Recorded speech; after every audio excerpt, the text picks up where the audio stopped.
Salut, ici Maps! Aujourd'hui, je vous parle de la série jeunesse écrite par Sandra Dussault, Justin et les Malcommodes. Donc, dans le cadre du week-end à 1000 pages, j'ai lu les 3 tomes de Justin et les Malcommodes.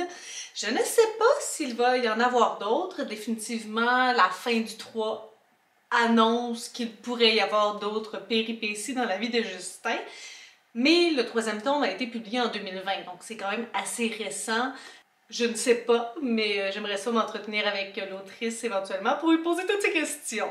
Donc, Justin et les Malcommodes, c'est un ouvrage jeunesse. Justin, le protagoniste, a 9 ans.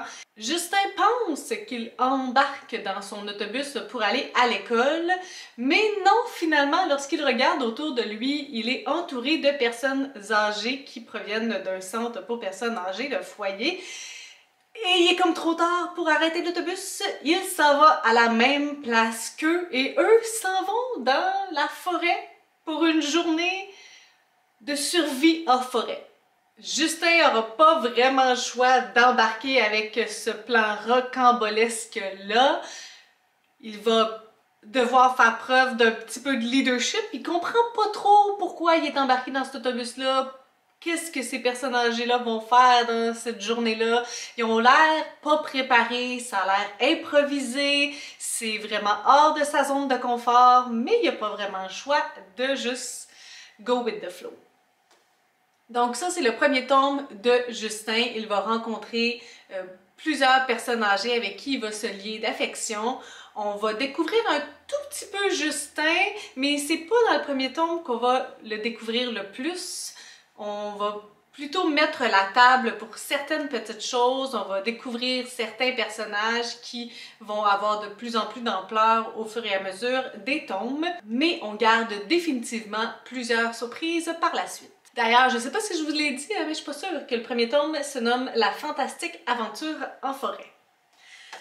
Pour ce qui est du 2e tome, La périlleuse escapade au parc Dumont, c'est un parc qui va fermer là, ce soir, et donc c'est la dernière journée où les gens peuvent aller au parc. C'est un parc qui a vraiment pas été rénové, qui est comme pareil à la journée qui a ouvert, disons qui est un peu délabré.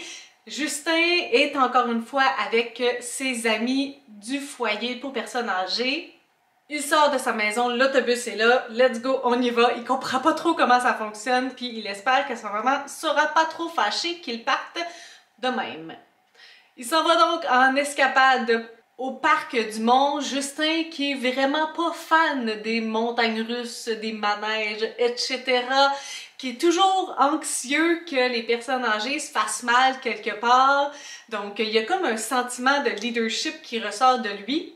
Par contre, il y a une personne qui va être là, qu'on a découvert dans le premier tome, et il va être très content que cette personne-là soit là. Et il va se passer toutes sortes de péripéties, encore une fois. Les personnes âgées se mettent souvent dans le trouble et ont pas vraiment peur de s'amuser. Donc ça chamboule pas mal Justin. Pour ce qui est du 3e tome, Justin et les Malcommodes, l'étonnante visite dans la classe de Mademoiselle Aglaé. Mademoiselle Aglaé, c'est l'enseignante de Justin et il y a une journée enfants et grands-parents. Je veux pas nécessairement trop vous en dire, mais disons que ce sont ses amis du foyer pour personnes âgées qui vont venir avec lui à l'école alors qu'il est supposé d'avoir une seule personne, un seul grand-parent. Il va y en avoir beaucoup plus et ils ne sont pas réputés pour être calmes et tranquilles, donc forcément il va se passer d'autres péripéties. Qu'est-ce que j'ai pensé de cette série-là? Les Justin et les Malcommodes. Bien, premièrement, l'écriture de Sandra Dussault, je l'aime vraiment beaucoup. Je l'ai connue dans les séries Young Adult avec Oser pour soi, avec Lucie Wolverine et avec Le Programme. Donc là, on est vraiment plus dans du jeunesse que tout ce que j'ai lu d'elle jusqu'à maintenant. Mais l'écriture est toujours aussi intéressante, c'est toujours aussi efficace.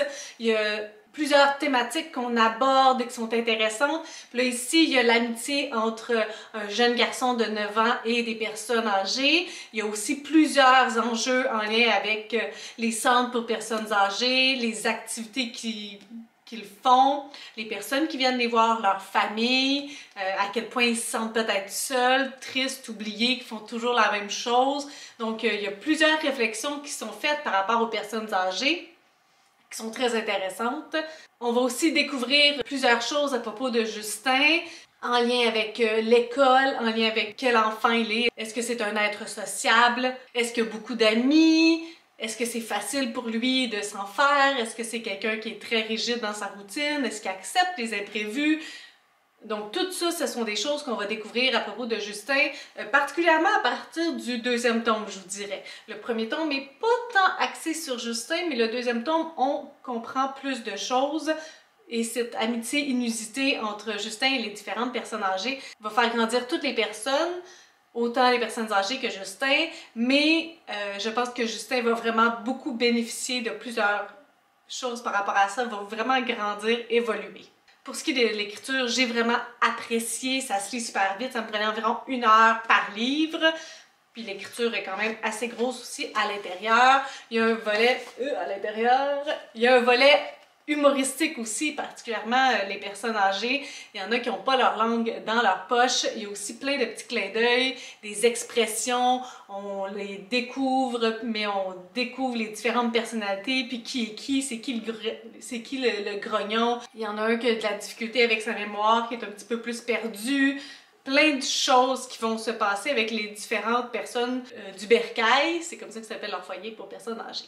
Pour ce qui est de l'histoire, j'ai vraiment beaucoup aimé la première histoire dans la forêt. Je trouvais que ça commençait bien, puis on embarquait rapidement. On se demandait donc ben comment ça se faisait tout ça. Puis il y a comme beaucoup d'imaginaire qui est utilisé dans le premier tome. Une création de qu'est-ce qu'on peut voir dans la forêt, qu'est-ce qui se passe.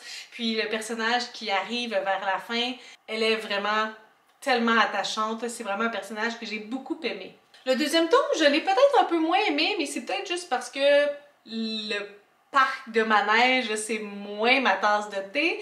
J'aime ça en faire, mais je sais pas, ça m'attirait peut-être un petit peu moins tout simplement. Par contre, il y avait tout autant de péripéties et de rebondissements et on en apprend plus sur Justin, ce que j'ai beaucoup aimé. Mais le troisième tome, à l'école de Justin, ben là c'est sûr que ça touche à une corde sensible pour moi qui est enseignante, donc je pouvais vraiment voir le lieu puis comprendre l'implication de tout ce qui se passe à l'intérieur de ça. J'ai beaucoup aimé le troisième tome et je veux savoir s'il y a une suite définitivement. C'est une série que je vais continuer et c'est une série que je recommanderais. Difficile pour moi de dire ça équivaut à des jeunes de quel âge. L'écriture, elle est facile à lire, elle est quand même moyennement grosse. Le protagoniste a 9 ans, je pense pas qu'il y a d'âge minimal, si l'enfant a une lecture fluide puis qu'il n'a pas peur de s'attaquer à des petites briques comme ça, là, des petites briques jeunesse. Je travaille avec les préscolaires, fait que j'ai vraiment de la misère à vous dire c'est approprié pour quel âge.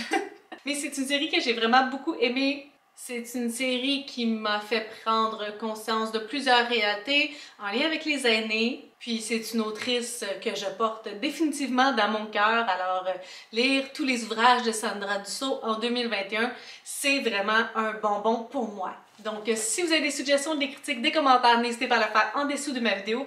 Je publie des vidéos assez fréquemment dans une semaine. Si vous avez aimé cette vidéo, n'hésitez pas à mettre un petit pouce et à vous inscrire à ma chaîne. Sur ce, je vous souhaite de bonnes lectures.